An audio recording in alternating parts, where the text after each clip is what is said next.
വീഡിയോയിലേക്ക് സ്വാഗതം. ഇന്ന് നമ്മൾ ഉണ്ടാക്കാൻ പോകുന്നത് ചെറിയ നമുക്ക് മീൻ കിട്ടിയിട്ടുണ്ട്. നമ്മൾ വീശിയ മീനാണ് കിട്ടിയേക്കുന്നത്. നല്ല പച്ച ഫ്രഷായ മീനാണ്.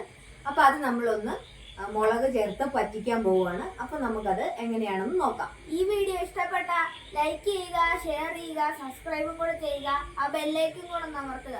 അപ്പോൾ നമുക്ക് നേരെ വീഡിയോയിലോട്ട് പോവാം. നമ്മൾ ഇന്ന് മീൻ പറ്റിക്കാൻ പോവുകയാണ്. നമുക്കിത് ഏത് കണ്ടോ, വീശിയ മീനാണ്. അതിനകത്ത് ചെറിയ പള്ളത്തിയുണ്ട്, ചെറിയ മുരശുണ്ട്, അതുപോലെ തന്നെ പരല്, എല്ലാം കൂടി ഉള്ള മിക്സർ മീനാണ്.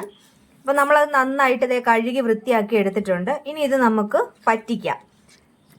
അപ്പം അതിന് വേണ്ടിയിട്ട് നമ്മളൊരു അരമുറി തേങ്ങ ചിരകി എടുത്തിട്ടുണ്ട്, ഒരു 2.5 സ്പൂണ് മുളക് പൊടി എടുത്തിട്ടുണ്ട്, പിന്നെ ഒരു അര സ്പൂണോളം മഞ്ഞൾപ്പൊടി എടുത്തു, പിന്നെ നല്ലൊരു വലിയ കഷ്ണം ഇഞ്ചി എടുത്തിട്ടുണ്ട്, ഒരു 4-5 ചെറിയ ഉള്ളി എടുത്തിട്ടുണ്ട്. ഇതെല്ലാം കൂടി ഒന്ന് കല്ലിൽ വെച്ചൊന്ന് ചതച്ചെടുക്കും.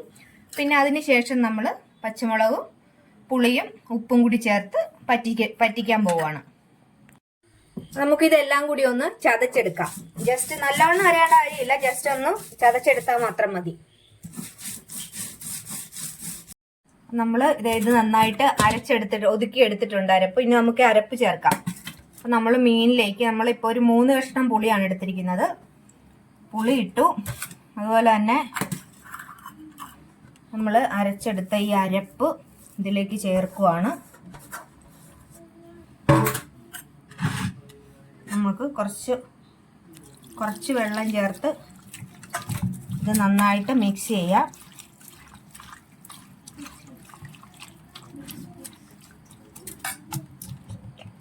പച്ചമുളക്, അരിഞ്ഞു വെച്ചിരിക്കുന്ന പച്ചമുളക് ഇടാം. പിന്നെ നമുക്ക് ആവശ്യത്തിന് കറിവേപ്പില, ഇനി ഉപ്പും കൂടി ഇട്ട് നന്നായിട്ട് യോജിപ്പിക്കാം.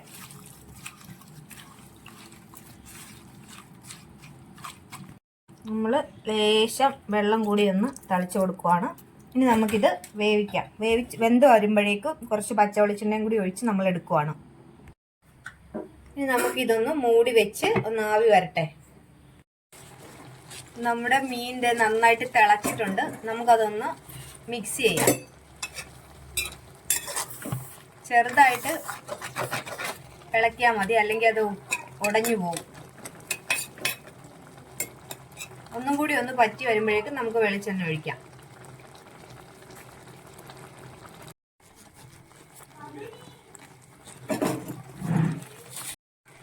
ഇനി നമുക്ക് ഇതിലേക്ക് കുറച്ച് പച്ച വെളിച്ചെണ്ണയും കൂടി ഒഴിച്ച് ഒന്ന് മിക്സ് ചെയ്തെടുത്താൽ മതി. നന്നായിട്ടൊന്ന് കറക്കിയെടുത്താൽ മതി.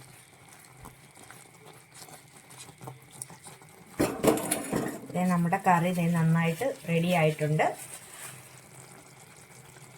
എന്താ, നല്ലവണ്ണം എല്ലാം നന്നായിട്ട് യോജിച്ചിട്ടുണ്ട്. പുളി നമ്മൾ 3 കഷ്ണം ഇട്ടിട്ടുണ്ട്. നല്ലവണ്ണം പുളി വേണം ഈ കറിക്ക്.